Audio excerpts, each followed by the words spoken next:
sekarang saya akan mempresentasikan tentang sistem manajemen. Pertama-tama yaitu pengertian manajemen. Secara umum yaitu ilmu dan seni perencanaan, pengorganisasian, pengarahan, dan pengawasan terhadap usaha-usaha para anggota organisasi dan penggunaan sumber daya organisasi untuk mencapai tujuan yang telah ditetapkan sebelumnya. Menurut para ahli, yaitu John Demillet, yaitu proses dalam memberikan arahan pekerjaan kepada orang-orang dalam suatu organisasi guna mencapai tujuan. Menurut Harold Kohns dan Krill O'Donnell, yaitu cara untuk mencapai tujuan tertentu melalui kegiatan yang lain. Dan yang terakhir menurut George R. Terry, yaitu pencapaian tujuan yang telah ditetapkan sebelumnya dan menggunakan kegiatan orang lain. Fungsi manajemen ada 5, yaitu pengarahan atau leading or directing, yang kedua pengorganisasian atau organizing, ketiga penyusunan personalia atau staffing, keempat perencanaan atau planning, dan yang terakhir pengawasan atau controlling. Perencanaan atau planning. Perencanaan mencakup hal-hal pemilihan atau penetaan tujuan organisasi dan penentuan strategi, kebijakan, proyeksi, program, metode, sistem, anggaran, dan standar yang dibutuhkan untuk mencapai tujuan. Tahap-tahap proses perencanaan yaitu menetapkan tujuan, merumuskan keadaan saat ini, mengidentifikasi kemudahan dan hambatan, dan yang terakhir mengembangkan rencana untuk mencapai tujuan. Salah satu manfaat perencanaan ialah mengidentifikasi peluang masa depan. Yang kedua, pengorganisasian atau organizing. Pengorganisasian merupakan proses penyusunan struktur organisasi yang sesuai dengan tujuan, sumber daya organisasi, dan lingkungan tempat organisasi berada. Fungsi manajemen pengorganisasian itu menetapkan struktur organisasi. Bentuk-bentuk organisasi ada 3, yaitu organisasi garis, dan staff. Dan terakhir, organisasi fungsional. Ketiga, penyusunan personalia atau staffing. Staffing merupakan penarikan pelatihan dan pengembangan serta penempatan dan memberikan orientasi pada karyawan dalam lingkungan kerja yang menguntungkan dan produktif.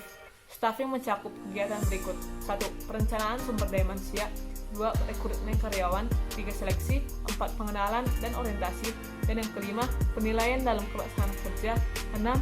Pemberian balas jasa dan penghargaan, dan yang ketujuh, perencanaan dan pengembangan karir. Yang keempat, pengarahan atau actuating.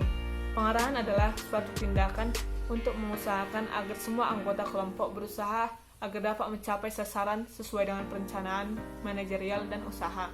Dalam proses ini meliputi kegiatan 1. Membimbing dan memberi motivasi kepada pekerja supaya bisa bekerja secara efektif dan efisien.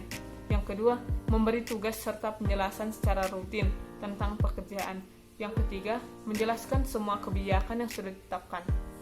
Dan yang terakhir yaitu pengawasan atau controlling. Pengawasan merupakan tindakan seorang manajemen untuk menilai dan mengendalikan jalannya suatu kegiatan demi tercapainya tujuan yang telah ditetapkan. Tujuan pengawasan adalah memperbaiki kesalahan, penyimpangan, penyelewengan, dan kegiatan lainnya yang tidak sesuai dengan rencana.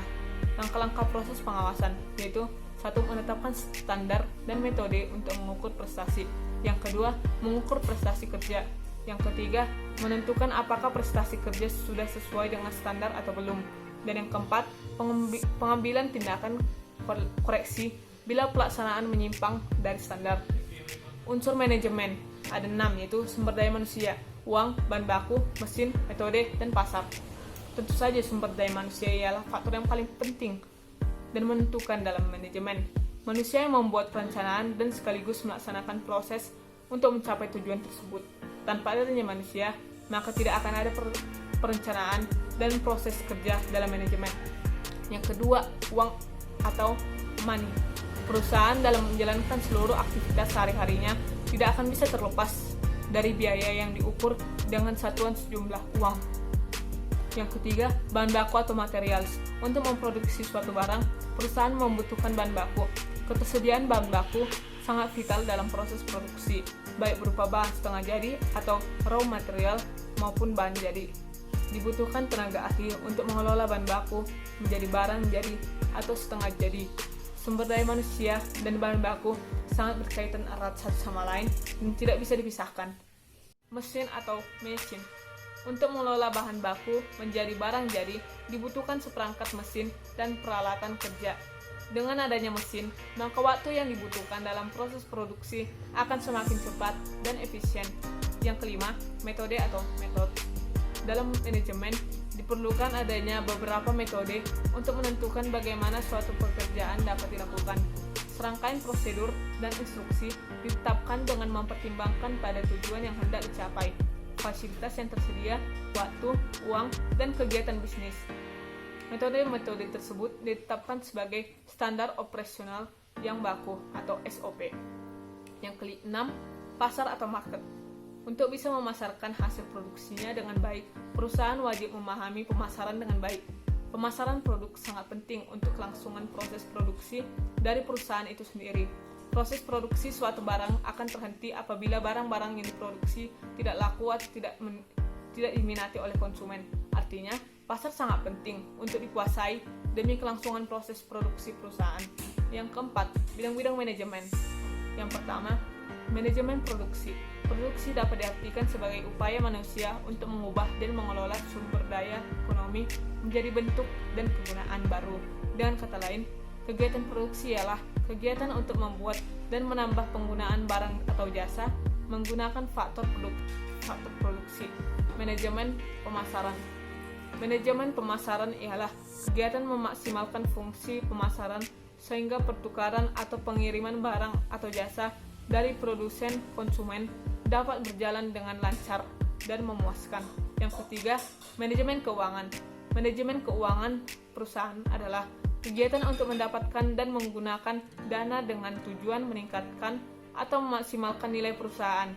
Tujuan manajemen keuangan dalam perusahaan adalah manajemen ada fungsi keuangan.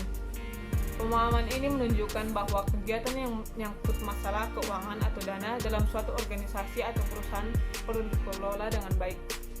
Keempat, manajemen personalia atau kepegawaian. Manajemen personalia adalah ilmu dan seni atau proses mendapatkan, memajukan, atau mengembangkan dan mempertahankan tenaga kerja yang kompeten sedemikian rupa sehingga tujuan organisasi dapat dicapai secara efisien dan mengarah pada kepuasan pribadi. Manajemen administrasi. Manajemen administrasi adalah penerapan fungsi manajemen di bidang perkantoran, yaitu perencanaan, pengorganisasian, penggerakan, dan pengawasan antar sehingga tujuan perusahaan dapat terjadi dengan karyawan merasa puas.